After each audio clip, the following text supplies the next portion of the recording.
பிரியமானவர்களே, ஆண்டவராகிய இயேசு கிறிஸ்துவின் நாமத்தினாலே உங்கள் யாவரையும் அன்போடு கூட நான் வாழ்த்துகிறேன். ஆண்டவர் கிருபையாய் நமக்கு கொடுத்த இந்த புதிய நாளுக்காக முதலாவது நாம் ஆண்டவருக்கு நன்றி சொல்லுவோம்.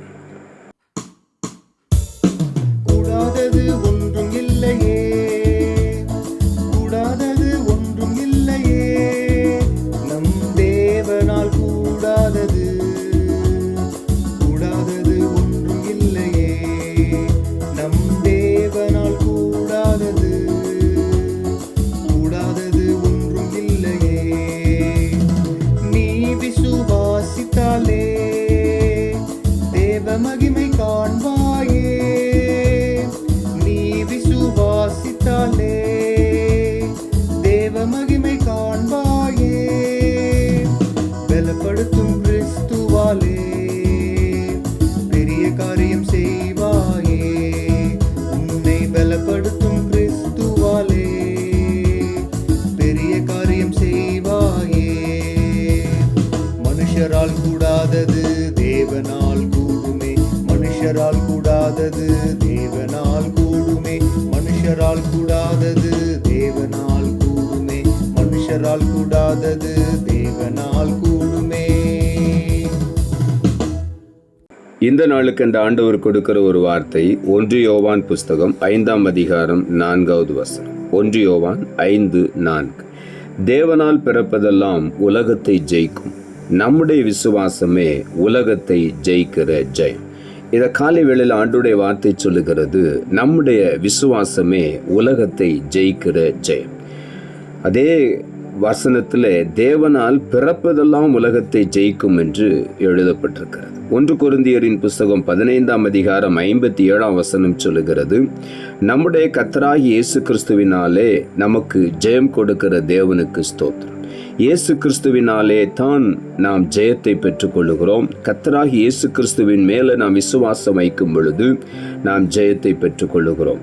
நமக்கு ஜெயம் கொடுக்கிற தேவனுக்கு ஸ்தோத்திரம். 1 யோவான் 3ஆம் அதிகாரம் 9ஆம் வசனம் சொல்லுகிறது, தேவனால் பிறந்த எவனும் பாவம் செய்யான், ஏனெனில் அவருடைய வித்து அவனுக்குள் தரித்திருக்கிறது, அவன் தேவனால் பிறந்தபடியினால் பாவம் செய்ய மாட்டான் என்று இங்கே ஆண்டுடைய வார்த்தை சொல்லுகிறது. தேவனால் பிறந்தவன் என்றால் ஆண்டுடைய வசனத்தை கேட்டு அதை ஏற்றுக்கொண்டு அதன்படி வாழ்க்கையை அமைக்கிற ஒவ்வொரு மனிதனும் தேவனால் பிறந்த மனிதன். அவனுடைய வாழ்க்கையில பாவத்திற்கு இடமில்லை, அவன் பாவம் செய்ய மாட்டான். காரணம், ஆண்டவருடைய வசனமாகி வித்து அவனுடைய இருதயத்தில் இருக்கிறது. அவன் ஒருபோதும் பாவம் செய்ய முடியாது. அவன் தேவனால் பிறந்தபடியினால் பாவம் செய்ய மாட்டான் என்று ஆண்டவருடைய வார்த்தை சொல்லுகிறது. ஆகவே வசனத்தினாலே நாம் மறுபடியும் பிறக்கும் பொழுது தேவனால் பிறந்த ஒரு அனுபவத்துக்குள் கடந்து வருகிறோம். பாவம் செய்யவே மாட்டோம் என்று ஆண்டவருடைய வார்த்தை சொல்லுகிறது. அது உண்மை. ஆண்டவருடைய வார்த்தையை நாம் ஏற்றுக்கொள்ளும் பொழுது, அந்த வசனத்தின்படி நாம் நடக்கும் பொழுது நம்முடைய வாழ்க்கையில பாவத்திற்கு இடம் இல்லை. ரோமர் புஸ்தகம் 4ஆம் அதிகாரம் 18ஆம் வசனம் சொல்லுகிறது, உன் சந்ததி இவ்வளவா இருக்கும் என்று சொல்லப்பட்டபடியே தான் அநேக ஜாதிகளுக்கு தகப்பன் ஆவதை நம்புகிறதற்கு ஏதுவில்லாதிருந்தும் அதை நம்பிக்கையோடு விசுவாசித்தான் என்று ஆபிரகாமை குறித்து இங்கு எழுதப்பட்டிருக்கிறது. ஆபிரகாம் ஆண்டவரை முழுமையுமாய் விசுவாசித்தான். அவருடைய வார்த்தையை, வாக்குத்தத்தத்தை அப்படியே நம்பினான்.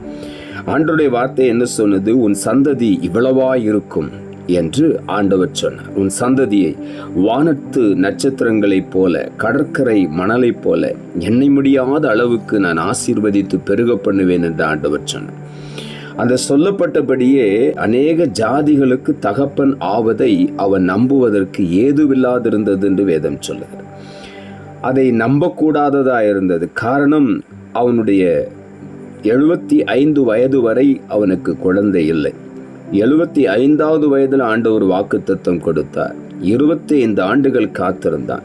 அந்த 25 ஆண்டுகளும் அவன் நம்பிக்கைக்கு ஏதுவில்லாத ஒரு சூழ்நிலையில் இருந்த பொழுதும் கூட ஆண்டவருடைய வாக்குத்தத்தத்தை நம்பிக்கையோடு அவன் விசுவாசித்தான் என்று ஆண்டவருடைய வார்த்தை சொல்லுது. ரோமர் புஸ்தகம் 4ஆம் அதிகாரம் 21ஆம் வசனம் சொல்லுகிறது, தேவன் வாக்குத்தத்தம் பண்ணினதை நிறைவேற்ற வல்லவராய் இருக்கிறார் என்று முழு நிச்சயமாய் நம்பி தேவனை மகிமைப்படுத்தி விசுவாசத்தில் வல்லவனானான் என்று இங்கே எழுதப்பட்டிருக்கிறது. 25 ஆண்டுகள் ஆபிரகாம் காத்திருந்த பொழுது அவன் செய்த ஒரே ஒரு காரியம், வாக்குத்தத்தம் பண்ணினதை நிறைவேற்ற வல்லவர் என் தேவன் என்று அவன் முழு நிச்சயமாய் தேவனை நம்பினான். அவருடைய வாக்குத்தத்தத்தை நம்பினான். நம்பி தேவனை மகிமைப்படுத்தினார். இந்த வாக்குத்தத்தத்திற்காக ஆண்டவரை மகிமைப்படுத்துவேன் என்று சொல்லி ஆண்டவரை மகிமைப்படுத்தி விசுவாசத்தில் வல்லவனானான். அவன் வாக்குத்தத்தத்தை குறித்து சந்தேகப்படவில்லை, வாக்குத்தத்தத்தை குறித்து கேள்வி கேட்கவில்லை. அவன் அந்த வாக்குத்தத்தத்தை கொடுத்த ஆண்டவரை மகிமைப்படுத்தி கொண்டே இருந்தபடியினாலே அவன் விசுவாசத்திலே வல்லவனானான் என்று ஆண்டவருடைய வார்த்தை சொல்லுகிறது. ஆகவே இந்த காலை வேளையிலே அநேக வாக்குத்தத்தங்களை ஆண்டவர் நமக்கு கொடுத்திருக்கிறார். அநேக ஜீவனுள்ள வார்த்தைகள் மூலமாக ஆண்டவர் நமக்கு பல காரியங்களை செய்வேன் என்று வாக்கு பண்ணி இருக்கிறார். ஆகவே நாம் செய்ய வேண்டிய ஒரு காரியம், அதை முழு நிச்சயமாய் நம்ப வேண்டும். தேவன் வாக்குத்தத்தம் பண்ணினதை நிறைவேற்ற வல்லமையுள்ளவர் என்பதை நம்பி நாம் தேவனை மகிமைப்படுத்தி கொண்டே இருக்கும் பொழுது ஏற்ற காலத்திலே ஆண்டவர் நம்முடைய வாழ்க்கையிலே வாக்குத்தத்தங்களை நிறைவேற்றுவார். 1 யோவான் 5ஆம் அதிகாரம் 5ஆம் வசனம் சொல்லுகிறது, இயேசு தேவனுடைய குமாரன் என்று விசுவாசிக்கிறவனே அன்றி உலகத்தை ஜெயிக்கிறவன் யார் என்று இங்கே எழுதப்பட்டிருக்கிறது. ஆண்டவராகிய இயேசு தேவகுமாரன், எனக்கு வாக்குத்தத்தங்களை கொடுத்தவர், அவர் உண்மையுள்ளவர் என்று சொல்லி நான் விசுவாசிக்கும் பொழுது நான் உலகத்தை ஜெயிக்கிற ஜெயத்தை பெற்றுக் கொள்ளுகிறோம். ஆகவே தான் வேதம் சொல்லுகிறது, தேவனால் பிறப்பதெல்லாம் உலகத்தை ஜெயிக்கும். நம்முடைய விசுவாசமே உலகத்தை ஜெயிக்கிற ஜெயம். ஆண்டவருடைய வார்த்தையை முழுமையுமாய் நாம் ஏற்றுக்கொள்ளும் பொழுது, வார்த்தையினால் மறுபடியும் நாம் பிறக்கும் பொழுது, அந்த வார்த்தையின் வல்லமை நம்முடைய வாழ்க்கையை முற்றிலுமாய் மாற்றுகிறது. நாம் அந்த விசுவாசத்திலே பலனடையும் போது வாக்குத்தத்தத்தை முழுமையுமாய் பெற்றுக் கொள்ளுகிறோம். விசுவாசத்திலே நாம் பலனடைய வேண்டுமானால், தடுமாறாமல் நிலைத்திருக்க வேண்டுமானால், வாக்குத்தத்தங்களை கொடுத்த ஆண்டவரை நாம் மகிமைப்படுத்தி கொண்டே இருக்கும் பொழுது நிச்சயமாக அந்த வாக்குத்தத்தங்கள் நம்முடைய வாழ்க்கையில் நிறைவேறும். ஆகவே இந்த காலை வேளையில நம்முடைய விசுவாசம் உலகத்தை ஜெயிக்கிற ஜெயம் என்பதை முழுமையுமாய் நாம் ஏற்றுக்கொண்டு விசுவாசிப்போம், ஜெயத்தை பெற்றுக்கொள்வோம். ஆண்டவர் நம்மை ஆசீர்வதிப்பார். நாம் ஜெபிப்போம்.